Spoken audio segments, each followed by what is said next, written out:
what's so interesting about it too is like in the functional and integrative space, like there's supposed to be this notion of I'll treat the individual, like have customized stuff. And again, we've talked about it before, like a lot of times things get really cookie cutter and protocol-y and not necessarily individual, but diet's the same way. Like I don't know why there's such a disconnect there where, I mean, most of the people that I talk to, you know, they're working with a practitioner that's like, they do keto or they do paleo and it's like their one go-to.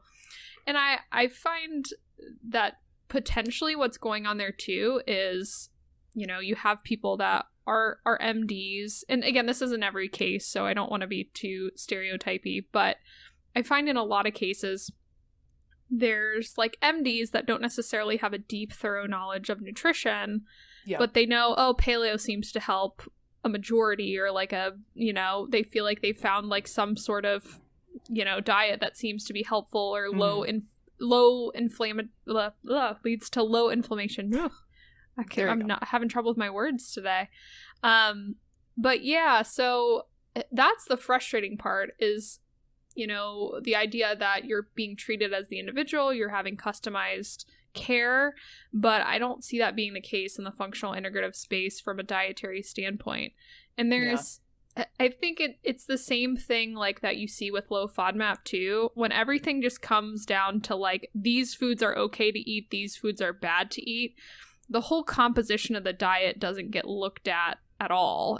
All it comes down to is like, well, are you eating paleo? But there's no look or deeper dive into like, well, what does that mean for that person? Are they eating, you know, enough calories? Are their macros balanced? Are they getting enough fermentable fibers? Like to your point, the person that went vegan, like probably raised their bifido and had different plant foods in there. Like, are they getting enough of them? Are they eating, to the point you were making earlier, like a lot of paleo treats and not getting enough nutrition overall? So I just think like these dogmas, they're so broad. I mean, I work with so many people that are like paleo, keto, all different types, but a lot of times when you're in that mentality, there's still so much nutritional issues that can go on that are being overlooked because they're like, oh, well, if it's paleo, it's good and perfect.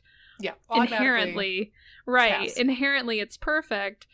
So yeah, it's frustrating to see, and I think in general, I don't want to say in general, the functional medicine integrative, often the functional medicine and integrative space tends to present themselves as they're very nutrition oriented, like diet matters, which I think, again, like that's true. They believe diet matters, but I don't think they give it as much attention and really deep diving into the composition that needs to be done from what I've seen.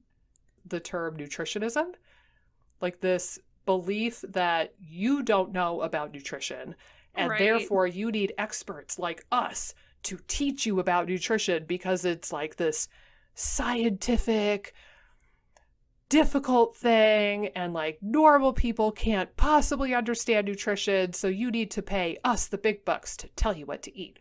And you know, it, not that I like don't want to have a job, but also I feel like most people actually intuitively know what to eat when they get through the layers of bullshit and trauma and dogma and stuff that's been placed upon them over the years of working with practitioners or just being on the internet. Or being sick. Right. And I even think like just diet dogma too, like the diet culture and all that stuff. I mean, you grow up hearing like lower calorie.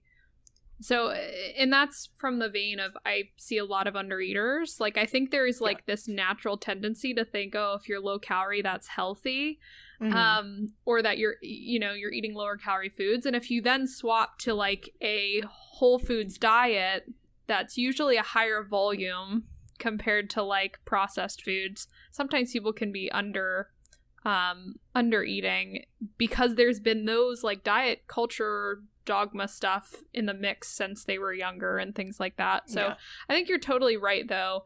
I mean, nutrition, we used to not have like a science of nutrition, you know, like we didn't have dietitians forever. Like what did people do before dietitians? I feel like that is family. Right. And I think that one of the funny things about like that you're mentioning Weston A. Price stuff, like, I mean, his research is really interesting, kind of proves that people can have all different varieties of foods that they're eating and still not really have chronic disease as long as the foods are nutrient dense. So it's, you're right. It's been overcomplicated in, you know, trying to sell you certain diets and certain ideas that aren't overly helpful and that kind of, instead of putting faith in your body and how you feel when you're eating a certain way, you put your faith in these diets, and that's kind of hard. Or the experts. Right. It's hard to unwind once you've done that. Hey guys, if you like this video, be sure to subscribe, ring the bell, click the like button, and leave a comment down below with the videos that you would like to see me do next. Doing all of those really helps support the channel and support my efforts in making as many videos as possible for you guys. Thanks so much, and I'll see you in the next video.